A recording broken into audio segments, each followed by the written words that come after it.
This is BINBUSTER, where I buy, watch, review, budget bin movies for you. I'm trying something different angle today. Hope you guys enjoyed. Today marks my third movie that I'm doing for Summer of Cage. Today's movie is another one I found in the Walmart $5 bin, and it's Blood Runs Deep. Family loyalty is tested in this fierce thriller, where a vicious mobster forces a successful businessman to pay ransom in order to save his deadbeat brother, and that is Arsenal. Yes, and it stars Adrian Grenier, John Cusack, and Nick Cage. So, and if you notice there, Academy Award winner Nick Cage right there. So you see, as always, I'll go give you my thoughts on this movie and a brief synopsis. So let's get into what I thought about Arsenal. Here we go.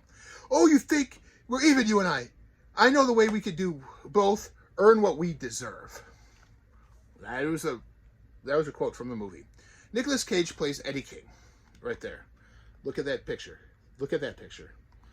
Plays Eddie King, a manic, coke-snorting, aggressive underworld figure who's also not afraid to handle opponents in a rough and cruel way. It's an exceptional, in an exceptional case. At first sight, it isn't a thunderous acting performance that he delivers, and it tends to be rather ridiculous. A kind of cartoonish character whose tantrums and neurotic behavior comes across as a little bit exaggerated, kind of cartoony at times, but that's Nick Cage for you. At first glance, he looks like a parody of Tony Clifton. You know that Andy Kaufman impersonator? Right there. See? Yeah. He's an Andy Kaufman impersonator right there. With a weird wig, walrus-like mustache, and glued-on fake nose.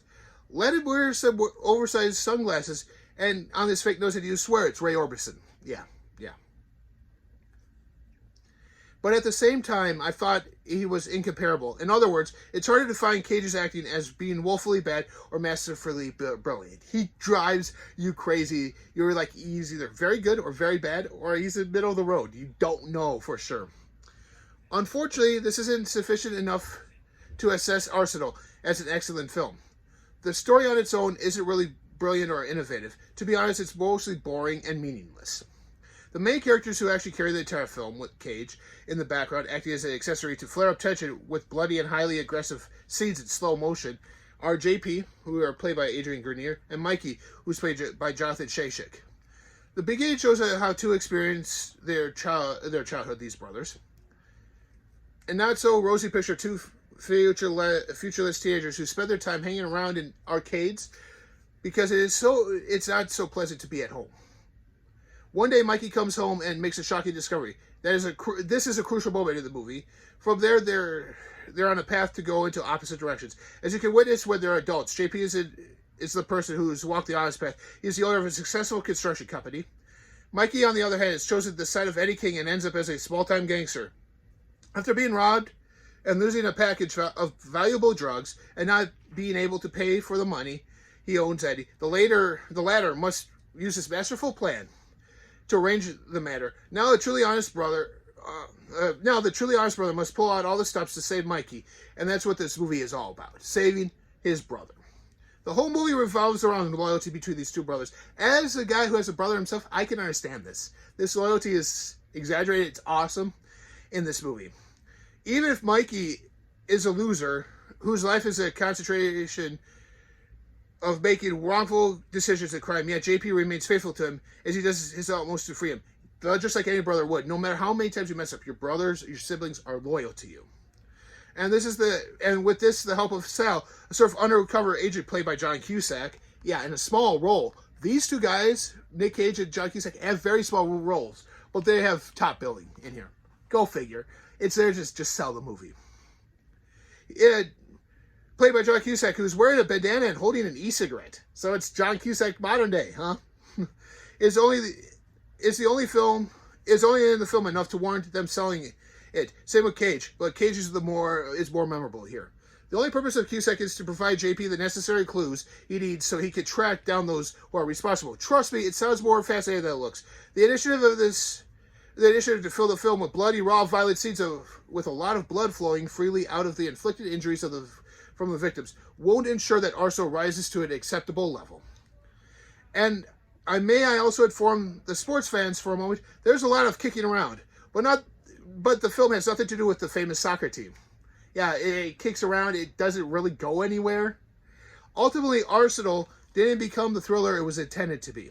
The story was too simplistic, the violence was too excessive, and the characters were too one-sided and uninspired. It seemed more like a part of a police procedural instead of a movie. Like, this seems like a side story in a Law & Order case, or NCIS, or CSI. Strange but true, the only bright spot of this film is the exorbitant, crazy role played by Cage, of Eddie King. Normally, the failure of the film is mostly due to the failure of Cage's contribution. Also, in my opinion, on a low-budget movie with the kind of sounding names participated, yet another proof that this isn't guaranteed to get an excellent result. Finally, the most striking fact I saw in the film, despite 23 years passed and the two brothers grew into adult men, was that Nicolas Cage looked the same. Nicolas Cage looked like he did 23 years earlier. Maybe he found the fountain of youth. I don't know. They don't explain it in that movie. But I understand. You remember something, how something looks as you're a kid, and you imagine that's how way it looks like as you grow up. I understand where they get that. Apparently, simply hallucinogenic drugs has a preservative effect. So kids don't do drugs. So I'll give this about 1.5 stars. Yeah, as I stated earlier, placing this as a side story of police procedural would have been way better. But Cage is crazy in this one. If you like Crazy Cage, this is for you. If you don't like Crazy Cage, then don't pick it up. I paid $5 for this at the Walmart bin. Came with a slipcover. I mean, I didn't really care for it. It's $5. I might donate it to somebody. I might even donate it to Goodwill, so someone else can enjoy this masterpiece. And remember, you're in those Walmart bins. Find a Nicolas Cage movie. Make it a movie night. But don't get this one. Completely ignore this one. Until next time. Bye.